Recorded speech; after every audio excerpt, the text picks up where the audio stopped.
Hello guys, welcome back to my channel cute love.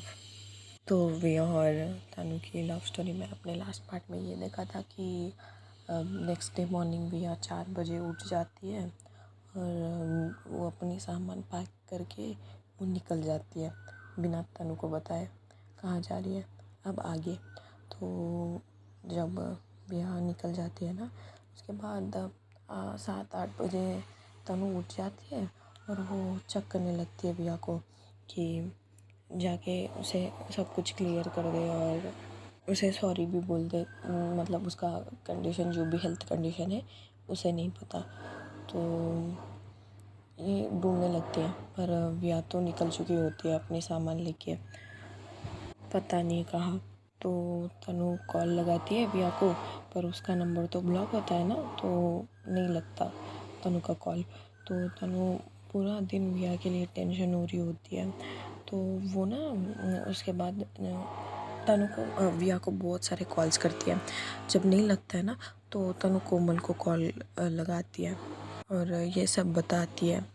तो कोमल phone पे बोलती है, ठीक है तुम टेंशन मत लो, मैं बात करती हूँ उससे, वेट, ऐसा बोलती है। और इसकी फ़ोन काटती है और विया को फ़ोन लगाती है।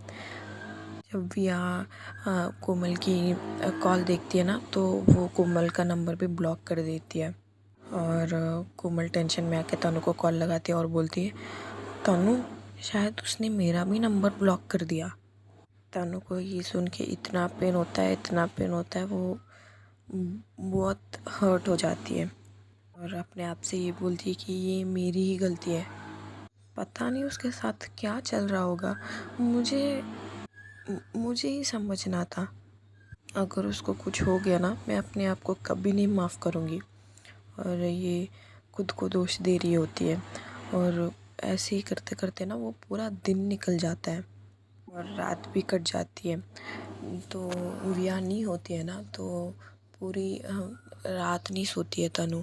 नेक्स्ट डे मॉर्निंग हो जाता है। तनु ना हिम्मत करके विया की मॉम को कॉल लगाती है। विया की मॉम फ़ोन उठाती है, हेलो। तो तनु बोलती है, हेलो आंटी, मैं तनुषा बोल रही हूँ। तो विया की मॉम बोलती है, हाँ बोलो, इतनी हिम्मत तो तुम्हारी, तुमने मुझे कॉल किया। तो तनु बोलती है, आंटी आपके पास विया आई है क्या? तो विया की मॉम बोलती है, विया वो मेरे पास क्यों आएगी, वो तो तुम्हारे पास होगी। ओ वेट वेट, ओ तो वो तुम्हारे पास नहीं है?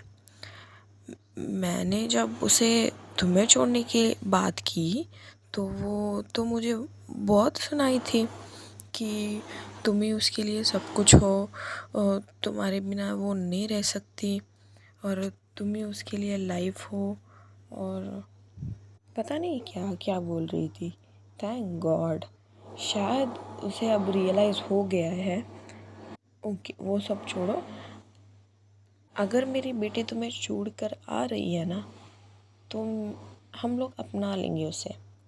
इधर कोमल ना अपने गांव से निकल के तनु के पास आ जाती है। उसे पता है कि जो भी हो रहा है मामला ये सीरियस है। और विया ना विया की मॉम को कॉल करती है। विया बोलती है, हेलो। तो विया की मॉम बोलती है, बेटा घर आ रही हो ना तुम? तो विया बोलती है, नहीं मम्मा, मैं क्यों घर आऊँगी, मुझे तो ऑफिस है, मैं घर नहीं आ सकती। तो विया की मॉम बोलती है, तो फिर कहाँ जा रही हो? तो विया बोलती है, मैं हॉस्टल में। विया की मॉम बोलते हैं, झूठ मत बोलो, वो तनुषा मुझे कॉल करके नाटक कर रही थी कि तुम नहीं मिल रही हो। और छोड़ो वो सब, तुम सीधा सीधा घर आ जाओ, कोई ज़रूरत नहीं है जॉब वॉब करने की। ऐसे ऐसे इधर उधर घूमते फिर के मत ख़राब करना हमारा। ऐसा बोल के विया की मॉम कॉल कट कर देती है। विया अपनी फ़ोन चेक करती है तो देखती है कि 70 to 80 मिस कॉल्स है फ्रॉम ब्लॉक्ड नंबर। तो विया को टेंशन होने लगता है, शायद तनु ने इसके लिए बहुत सारा टेंशन ले लिया होगा शायद, ऐसा सोच के। तो वो ना तनु को कॉल लगाती है। तनु उठाती ही नहीं, क्योंकि वो पूरी रात रोते रोते बिता दी होती है, तो थोड़ा आग लग जाता है उसका मॉर्निंग। तो वो उठाती नहीं है। तो विया ना दोबारा कॉल नहीं करती है, बस वो एक वॉइस मैसेज छोड़ती है तनु को। तो ऐसा छोड़ती है कि Tanu, I really love you, I am sorry, मैंने ये डिसीजन ले लिया पर मैं मजबूर हूँ। एक्चुअली मेरी हेल्थ कुछ अच्छा नहीं है, तो मुझे ट्रीटमेंट के लिए तुमसे कुछ दिनों तक दूर रहना पड़ेगा, क्योंकि मैं नहीं चाहती ट्रीटमेंट के टाइम तुम मुझे देख के तकलीफ़ लो। तुम मुझे ढूंढने की कोशिश मत करना। और एक बात, मैं गारंटी नहीं दे सकती कि मैं तुमसे दोबारा मिल सकती हूँ कि नहीं। मुझे पता है अगर मुझे कुछ हो जाता है तुम बर्दाश्त नहीं कर सकती हो, इसीलिए हमें ये दूरी स्वीकार करना पड़ेगा। तुम्हें आदत पड़ जाएगी कुछ दिन के बाद, ये सोच के मैं अब तुमसे दूर जा रही हूँ। अगर सब कुछ ठीक रहा तब देखते हैं, पर अभी चांस मेरा 70-30 है, तो इसलिए मैं जा रही हूँ। अगर मैं वापस नहीं आई इसका मतलब तुम समझती हो ना, मेरी मतलब मुझे कुछ हो गया, तुम अपनी ज़िंदगी में आगे बढ़ जाना प्लीज़, ये मेरी विश समझो। और मैं तुम्हारे लिए एक गिफ्ट छोड़ के जा रही हूँ, मना मत करना। ये मम्मा के पास होगा, मैंने एक फ़्लैट लिया है मेरी सेविंग से हमारे लिए। ये सोच के मैंने तुमसे आज तक छुपाई है, सोचा था कि मैं तुम्हारी बर्थडे पे गिफ्ट कर दूँ। कोई नहीं, कहते हैं ना जो हम सोचते हैं वो सब कुछ नहीं होता, तो बस यही है। प्लीज़ तुम अपना ख्याल रखना। और ऐसा कहती है और बोलती है ठीक है अब मैं रखती हूँ। और बोलती है I love you, I really really miss you, I hope we meet. ठीक से ध्यान रखना अपना, गुस्सा मत करना, तुम बहुत गुस्सा करती हो। पढ़ाई अच्छे से करना और हमेशा तुम्हारे साथ हूँ मैं तुम्हारे दुपट्टा ले जा रही हूँ और मैंने तुम्हारे लिए मेरा एक ही हुडी छोड़ के जा रही हूँ, वो मैंने तुम्हारे बेड पे लगा दिया है। जाते वक्त मैंने ये सोचा था कि तुम्हें एक टाइट हग कर लूँ, पर नहीं कर पाई, बहुत मन था। पर तुम उठ जाती, तुम मुझे नहीं जाने देती। शायद ये मेरी आखिरी मैसेज हो तुम्हारे लिए, किसे पता। अब पछतावा हो रहा है मुझे कि मैंने तुम्हें क्यों नहीं हक किया। I am already started missing you. बस इतना ही वॉइस मैसेज छोड़ती है और वो ना अपनी पिक लेती है और तनु को भेज देती है। उसमें ना एक टैटू दिख रहा होता है विया के चेस्ट पे, वो ना तनु का नाम का टैटू बना लिया है। और ये पिक्चर भेजने के बाद वो फिर से तनु को ब्लॉक कर देती है। विया उसकी मॉम को कॉल करती है और उसकी मॉम उठाती है हेलो। तो विया बोलती हाँ मॉम, मुझे ना ऑफिस की काम है इसलिए मैं यूएस जा रही हूँ और वो तनु को मैं नहीं बता सकती, तो इसलिए मैं उससे झूठ बोल के मैं निकल गई हूँ वहाँ से, वो इसलिए तुम्हें फ़ोन किया। तो मैं घर नहीं आ सकती, ऐसा बोलती है, क्योंकि उसे पता है अगर विया लापता हो जाएगी ऐसा तो तनु को उसकी मम्मा प्रॉब्लम में डाल देगी और शायद पुलिस भी इन्वॉल्व हो सकता है इसमें। तो वो तनु को प्रॉब्लम में नहीं डालना होता है उसको, तनु को प्रॉब्लम में। और पुलिस कंप्लेंट, ये तो बहुत बड़ा चक्कर हो जाएगा। तो ये सोच के वो उसकी मॉम को झूठ बोल देती है कि वो ऑफिस के काम से यूएस जा रही है। बस ऐसा देखते देखते ना 6 मंथ्स हो जाता है। तो इधर विया का भी ट्रीटमेंट चल रहा होता है और तनु तो इतना टूट चुकी होती है ना, वो मतलब वो सिर्फ तनु पे विया पे ही गुस्सा करती थी। अभी वो किसी के ऊपर गुस्सा नहीं करती है। अभी कोमल को भी वो नहीं डांटती, मतलब उतने प्यार से नहीं बात करती कोमल से। वो लोग बेस्ट फ्रेंड्स हैं, फिर भी वो नहीं डांटती है कोमल को। कोमल तो उसको बहुत डांटती है। वो कोमल ना बहुत मिस कर रही होती है पहली वाली तनु को वो बार बार पूछती है, क्यों नहीं डांटती हो पागल मुझे, पहले तो हम कितने लड़ते थे, अब क्यों नहीं शेयर करती तुम खुल के, मतलब खुल के क्यों नहीं बात कर सकते मेरे से, सब पूछती रहती है। पर तनु का जवाब तो वही होता है, फेक स्माइल बस। जब जब तनु हर्ट होती है या रोती है ना, सिर्फ कोमल ही संभालती है उसे। तो इसी बीच ना, इस 6 मंथ्स के बीच में ना तनु का MBA भी ख़त्म हो जाता है और उसका ना एक अच्छी सी कंपनी में जॉब लग जाता है। इस 6 मंथ्स टेन्योर में ना कहीं लाख बार ट्राई किया होगा तनु ने विया की फ़ोन पे कांटेक्ट करने की। इधर विया भी बहुत मिस करती है तनु को। वो ना कभी कभी हॉस्पिटल से बाहर आके, मतलब उन लोगों को बाहर आने का नहीं होता है उतना ज़्यादा, कभी कभी 15 डेज़ को एक बार ऐसा बाहर आती है ना, वो दूर से तनु को देखने के लिए ज़रूर आती है। और विया का लुक ना पूरा चेंज हो जाता है, क्योंकि ट्रीटमेंट की वजह से, डिप्रेशन की वजह से ना उसका मेडिसिन का असर बहुत ज़्यादा हो रहा होता है उसके ऊपर। उसका बहुत सारा हेयर लॉस हो जाता है, वो बहुत पतली हो जाती है, बहुत वीक हो जाती है। तो इस 6 मंथ 7 मंथ्स के बाद ना तनु को और बर्दाश्त नहीं होता है। वो इतना टूट जाती है अंदर से, वो विया को इतना मिस करती है ना, वो किसी से अच्छे से बात नहीं करती, खाना भी थोड़ा ही खाती है, मतलब जितना ज़िंदा हो सके उतना ही खाती है। मतलब तनु को विया की याद इतना सताने लगती है कि वो डेली अंदर ही अंदर से टूट रही होती है। तो उसको ना एक दिन ऐसी अचानक उसको ये याद आता है कि विया ने उसके लिए एक फ्लैट गिफ्ट में छोड़ के गई है, शायद वहाँ जाके उसे सुकून मिले, ऐसा सोचती है। तब भी ना उसके नाम पे एक कुरियर आता है, तो वार्डन वो कुरियर आके तनु को दे देती है। तो तनु वो कुरियर खोल के देखती है, तो उसमें फ़्लैट की पेपर्स, उसमें लेस की पेपर्स होते हैं।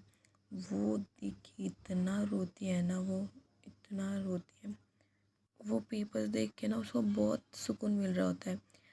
वो महसूस करती है कि शायद विया उसे सुन रही हो, मतलब उसने अभी अभी सोचा था कि उसको शायद फ्लैट में जाके सुकून मिले, तभी उसके पास ये लीज के पेपर्स आ जाते हैं। ये सोच के उसको ऐसा लगता है कि विया उसे देख रही है, मतलब विया उसको, वो दूर है पर विया उससे दूर नहीं है, ऐसा सोचती है वो।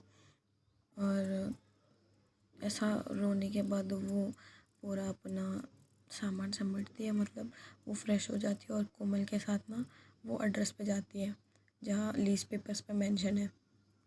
तो ये लोग आखिरकार फ्लैट के पास पहुंच जाते हैं। तो ओपन करती है कोमल फ्लैट को, तो तनु अंदर जाती है ना, पूरी घर में विया का खुशबू, हॉल में पूरा विया की ही प्रेजेंस महसूस होती है तनु को। पूरी वॉल्स पे, दीवार पे देखती है तनु, तो पूरे दीवार पे ना तनु और विया के पिक्चर्स पूरे, इतना सुकून मिलता है ना उसे वो देख के।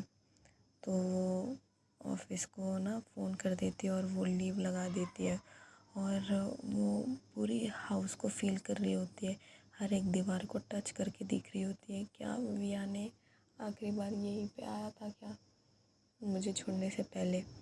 और सब कुछ महसूस कर रही होती है वो। तो पूरी हॉल में उसकी पिक्चर्स देख के बहुत रोती है, हर एक पिक्चर पे कुछ ना कुछ तो लिखा होता है, और वो पढ़ती है, उसे बहुत अच्छा लगता है। उसकी आंखें पूरे नम हो जाते हैं। वो ऐसे ही देखते देखते बेडरूम में जाती है। बेडरूम में ना एक पिक्चर होता है, उसमें ना तनु और मिया की कंबाइंड पिक्चर होती है। ये लोग जब पूजा पे, मतलब तनु जब पूजा पे गई होती है ना विया के घर, तब लिया हुआ सा पिक्चर है वो। उस पिक्चर में ना विया बहुत शर्मा रही होती है और तनु ना उसको ही देख रही होती है उस पिक्चर में, ऐसा पिक्चर होता है। तो वो पिक्चर लेती है अपनी दुपट्टा से, वो उसके ऊपर जो धूल जमा होता है उसको क्लीन करती है और उसको लगा देती है, और देखती है कि पूरा घर पे धूल जमा है। तो वो सोचती है कि इसको साफ़ करे, मतलब पानी से नहीं, सिर्फ ऐसा डस्टिंग करने के लिए सोचती है। वो ऐसा सोचते बाहर आती है कोमल के पास और कोमल को बता देती है कि मैं आज से यहीं पे रहूँगी। तो कोमल बोलती है अकेले? तो बोलती है तनु हाँ मैं अकेले मैनेज कर सकती हूँ। तो उसके बाद ना कोमल चली जाती है वहाँ से, मतलब तनु ही उसको बोलती है तुम जाओ, मैं इसको क्लीन करके मैं आ जाऊँगी और उसके बाद सामान शिफ्टिंग का कुछ सोचते हैं। वो कोमल वहाँ से निकल जाती है। तो इधर तनु ना पूरे हाउस को देखते देखते सोफ़ा पे आके ऐसा लेट जाती है। सोफ़ा में ना पूरा विया का ही खुशबू, वो ना इतना मिस करती है, इतना मिस करती है, उसको हग करने का मन करता है विया को, पर वो होती नहीं। उसका फीलिंग जैसा होता है, उसको गुस्सा आ रहा होता है, उसको रोना आ रहा होता है, पता नहीं वो किस मैनेज कर रही है ये सब। वो ऐसे ही ना सोफ़ा पे ऐसा लेटे लेटे ना बहुत रो रही होती है, और रोते रोते वो इतना सुकून से सोई होती है ना, उसका आँख लग जाता है। तो ऐसे देखते देखते शाम हो जाती है।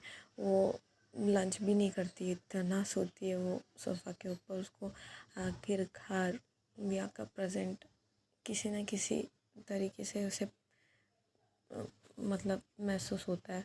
तो वो इतनी दिनों के बाद वो सोती है। तो गाइस आज का स्टोरी यहीं पे स्टॉप करते हैं। I am really sorry, story आज बहुत छोटी है, पर क्या करें यार, मेरे भी एग्ज़ाम चल रहे हैं। ये कुत्ती मेरी फ्रेंड भी ना, उसको क्या मतलब वो लिख देती है, मतलब उसके पास स्क्रिप्ट ऑलरेडी होता है शायद, मतलब मुझे पता नहीं, वो बस मुझे इतना पार्ट भेज देती है कि पढ़ने के लिए मैं पढ़ देती हूँ। कुत्ती मुझे ये स्क्रिप्ट भेज के वो पढ़ रही है शायद, तो मुझे कैसे तैसे भी करके इसको पढ़ना था बस। तो इसलिए इतना ही गाइस, एग्ज़ाम्स ख़त्म होने के बाद देखते हैं, तो आपके लिए अब बहुत ज़्यादा लंबा स्टोरी रहेंगे, तो तब तक के लिए बस इतना ही। प्लीज़ प्लीज़ आप ना लाइक और कमेंट कर देना नीचे, कुछ तो बोल दो यार नीचे कमेंट में भी, तुम लोग कुछ नहीं बोलते, हम लोग इतना वेट करते हैं, तो लाइक तो करते हो, पर ठीक है, आपको जैसा ठीक लगे बस। तो please like share comment and subscribe. Thank you, bye.